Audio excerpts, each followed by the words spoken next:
निपटने के लिए हम सही निर्णय लें, सही दिशा में प्रयास करें, तभी हम विजय हासिल कर सकते हैं। इसी मंत्र को सामने रखकर आज देश दिन रात काम कर रहा है। बीते कुछ दिनों में जो फैसले लिए गए हैं, जो कदम उठाए गए हैं, वो स्थिति को तेजी से सुधारेंगे। इस बार कोरोना संकट में देश के अनेक हिस्से में ऑक्सीजन की डिमांड बहुत ज्यादा बढ़ी है। इस विषय पर तेजी से और पूरी संवेदनशीलता के साथ काम किया जा रहा है। केंद्र सरकार, राज्य सरकारें, प्राइवेट सेक्टर, सभी की पूरी कोशिश है कि हर जरूरतमंद को ऑक्सीजन मिले। ऑक्सीजन प्रोडक्शन और सप्लाई को बढ़ाने के लिए भी कई स्तरों पर उपाय किए जा रहे हैं। राज्यों में नए ऑक्सीजन प्लांट्स हो, 1 लाख नए सिलेंडर पहुंचाने हो, औद्योगिक इकाइयों में इस्तेमाल हो रही ऑक्सीजन का मेडिकल इस्तेमाल हो, ऑक्सीजन रेल हो, हर प्रयास किया जा रहा है। साथियों, इस बार जैसे ही कोरोना के केस बढ़े, देश के फार्मा सेक्टर ने दवाइयों का उत्पादन और बढ़ा दिया है। आज जनवरी फरवरी की तुलना में देश में कई गुना ज्यादा दवाइयों का प्रोडक्शन हो रहा है। इसे अभी और तेज किया जा रहा है। कल भी मेरी देश की फार्मा इंडस्ट्री के बड़े जो प्रमुख लोग हैं, उसके जो एक्सपर्ट लोग हैं, उनसे बहुत लंबी चर्चा हुई है। प्रोडक्शन बढ़ाने के लिए हर तरीके से दवाई कंपनियां की मदद ली जा रही है। हम सौभाग्यशाली हैं कि हमारे देश के पास इतना बड़ा मजबूत फार्मा सेक्टर है, जो बहुत अच्छी और तेजी से दवाइयां बनाता है। इसके साथ ही अस्पतालों में बेड की संख्या को बढ़ाने का भी काम तेजी से चल रहा है। कुछ शहरों में ज्यादा डिमांड को देखते हुए विशेष और विशाल कोविड हॉस्पिटल बनाए जा रहे हैं। साथियों, पिछले वर्ष जब देश ने कोरोना के कुछ ही मरीज सामने आए थे, उसी समय भारत में कोरोना वायरस के खिलाफ प्रभावी वैक्सीन के लिए काम शुरू कर दिया था। हमारे वैज्ञानिकों ने दिन रात एक करके बहुत कम समय में देशवासियों के लिए वैक्सीन विकसित की है। आज दुनिया की सबसे सस्ती वैक्सीन भारत में है। भारत की कोल्ड चेन व्यवस्था के अनुकूल वैक्सीन हमारे पास है। इस प्रयास में हमारे प्राइवेट सेक्टर ने इनोवेशन और एंटरप्राइज की भावना का बेहतरीन प्रदर्शन किया है। वैक्सीन की अप्रूवल्स और रेगुलेटरी प्रोसेसेस को फास्ट ट्रैक पर रखने के साथ ही सभी साइंटिफिक और रेगुलेटरी मदद को बढ़ाया गया है। यह एक टीम एफर्ट है, जिसके कारण हमारा Bharat 2 made in India vaccine के साथ दुनिया का सबसे बड़ा टीकाकरण अभियान शुरू कर पाया।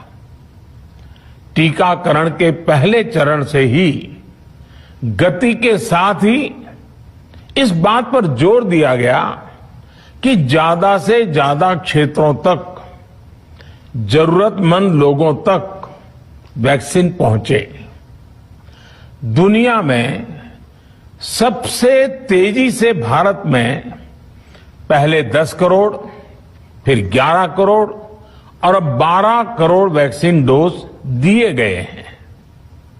आज कोरोना से इस लड़ाई में हमें हौसला मिलता है कि हमारे health care workers, frontline corona warriors और सीनियर सिटीजन्स के एक बड़े हिस्से को वैक्सीन का लाभ मिल चुका है। साथियों, कल ही वैक्सीन को लेकर हुए एक और अहम फैसला भी हमने किया है। 1 मई के बाद से 18 वर्ष के ऊपर के किसी भी व्यक्ति को वैक्सीनेट किया जा सकेगा। अब भारत में जो वैक्सीन बनेगी उसका आधा हिस्सा सीधे राज्यों और अस्पतालों को भी मिलेगा। इस बीच गरीबों, बुजुर्गों, निम्न मध्यम वर्ग के लोग 45 वर्ष की आयु के ऊपर के व्यक्तियों के लिए केंद्र सरकार का जो वैक्सीन कार्यक्रम चल रहा है वो भी उतनी ही तेजी से जारी रहेगा। पहले की तरह ही सरकारी अस्पतालों में मुफ्त वैक्सीन मिलती रहेगी, जिसका फायदा, जैसा मैंने कहा, हमारे गरीब परिवार हो, हमारे मध्यम वर्ग, निम्न मध्यम वर्ग के परिवार हो, वो उनका लाभ उठा सकेंगे। साथियों, हम सभी का प्रयास जीवन बचाने के लिए है और जीवन बचाने के लिए तो है ही, प्रयास से भी ये है कि आर्थिक गतिविधियां और आजीविका कम से कम प्रभावित हो। प्रयास का तरीका यही रखा जाए। वैक्सीनेशन को 18 वर्ष की आयु के ऊपर के लोगों के लिए ओपन करने से शहरों में जो हमारे वर्कफोर्स है उसे तेजी से वैक्सीन उपलब्ध होगी।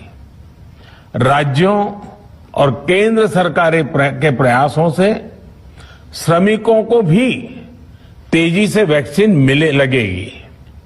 मेरा राज्य प्रशासन से आग्रह है कि वो श्रमिकों का भरोसा जगाए रखे। उनसे आग्रह करें कि वो जहां है वहीं रहे।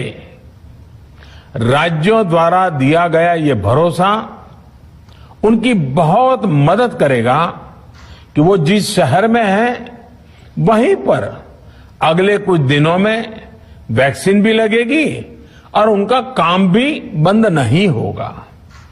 साथियों, पिछली बार जो परिस्थितियां थी वो अभी से काफी भिन्न थी। तब हमारे पास इस वैश्विक महामारी से लड़ने के लिए कोरोना स्पेसिफिक मेडिकल इंफ्रास्ट्रक्चर नहीं था। आप याद करिए देश की क्या स्थिति थी। कोरोना टेस्टिंग के लिए पर्याप्त लैब नहीं, पीपीई का कोई प्रोडक्शन नहीं, हमारे पास इस बीमारी के ट्रीटमेंट के लिए कोई खास जानकारी भी नहीं। लेकिन बहुत ही कम समय में हमने इन चीजों में सुधार किया। आज हमारे डॉक्टरों ने कोरोना के इलाज की बहुत ही अच्छी एक्सपर्टीज हासिल कर ली है। वो ज्यादा से ज्यादा जीवन बचा रहे हैं। आज हमारे पास बड़ी मात्रा में पीपीई किट्स हैं, लैब्स का बड़ा नेटवर्क है और हम लोग टेस्टिंग की सुविधा को निरंतर बढ़ा रहे हैं। साथियों, देश ने कोरोना के खिलाफ अब तक बहुत मजबूती से और बहुत धैर्य से लड़ाई लड़ी है। इसका श्रेय आप सभी को सभी देशवासियों को ही जाता है। अनुशासन और धैर्य के साथ कोरोना से लड़ते हुए आप देश को यहां तक लाए हैं। मुझे विश्वास है जन भागीदारी की ताकत से हम कोरोना के इस तूफान को भी परास्त कर पाएंगे।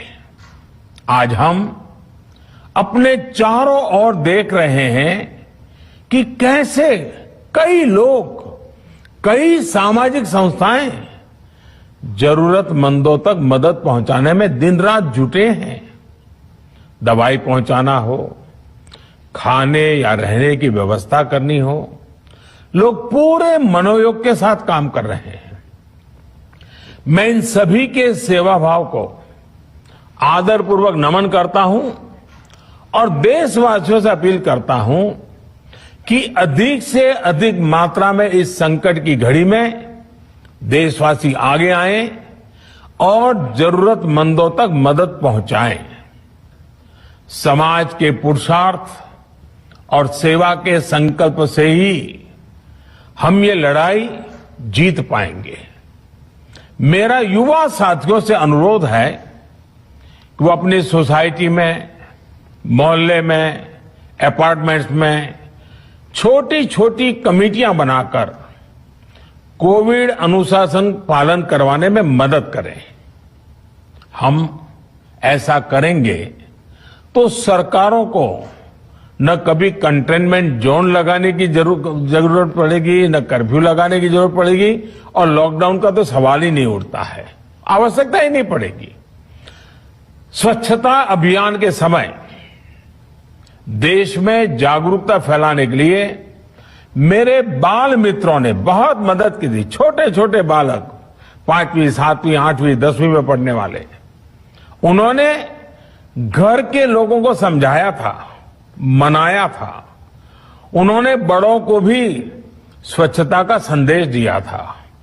आज मैं फिर अपने बाल मित्रों से एक बात विशेष तौर पर कहना चाहता हूं। मेरे बाल मित्र, घर में ऐसा माहौल बनाइए कि बिना काम, बिना कारण घर के लोग घर से बाहर न निकले। आपकी जीत बहुत बड़ा परिणाम ला सकती है। प्रचार माध्यमों से भी मेरी प्रार्थना है कि ऐसे संकट की घड़ी में वो लोगों को सतर्क और जागरूक करने के लिए जो प्रयास कर रहे हैं उसे और बढ़ाएं। इसके साथ ही इसके लिए भी काम करें कि डर का माहौल कम हो सके, लोग अफवाह और भ्रम में न आए। साथियों, आज की स्थिति में हमें देश को लॉकडाउन से बचाना है। मैं राज्यों से भी अनुरोध करूंगा कि वो लॉकडाउन को अंतिम विकल्प के रूप में ही इस्तेमाल करें। लॉकडाउन से बचने की भरपूर कोशिश करनी है और माइक्रो कंटेनमेंट जोन पर ही ध्यान केंद्रित करना है। हम अपनी अर्थव्यवस्था की सेहत भी सुधारेंगे और देशवासियों की सेहत का भी ध्यान रखेंगे। साथियों, आज नवरात्रि का आखिरी दिन है। कल रामनवमी है और मर्यादा पुरुषोत्तम श्री राम का हम सभी को यही संदेश है कि हम मर्यादाओं का पालन करें। कोरोना के इस संकट काल में कोरोना के बचने के जो भी उपाय है, कृपया करके उनका पालन 100% करिए। दवाई भी, कड़ाई भी, इस मंत्र को कभी भी भूलना नहीं है। ये मंत्र जरूरी है, वैक्सीन के बाद भी जरूरी है। रमजान के पवित्र महीने का भी आज 7वां दिन है। रमजान हमें धैर्य, आत्मसंयम और अनुशासन की सीख देता है। कोरोना के खिलाफ जंग जीतने के लिए अनुशासन भी, उसकी भी उतनी ही जरूरत है। जब जरूरी हो तभी बाहर निकले, कोविड अनुशासन का पूरा पालन करें। मेरा आप सभी से यही आग्रह है। मैं आपको फिर ये भरोसा देता हूं, आपके इस साहस, धैर्य और अनुशासन के साथ जुड़कर आज जो परिस्थितियां हैं, उन्हें बदलने में देश कोई कसर नहीं छोड़ेगा। आप सभी स्वस्थ रहें, आपका परिवार स्वस्थ रहे, इसी कामना के साथ मैं अपनी बात समाप्त करता हूं। आपका बहुत बहुत धन्यवाद।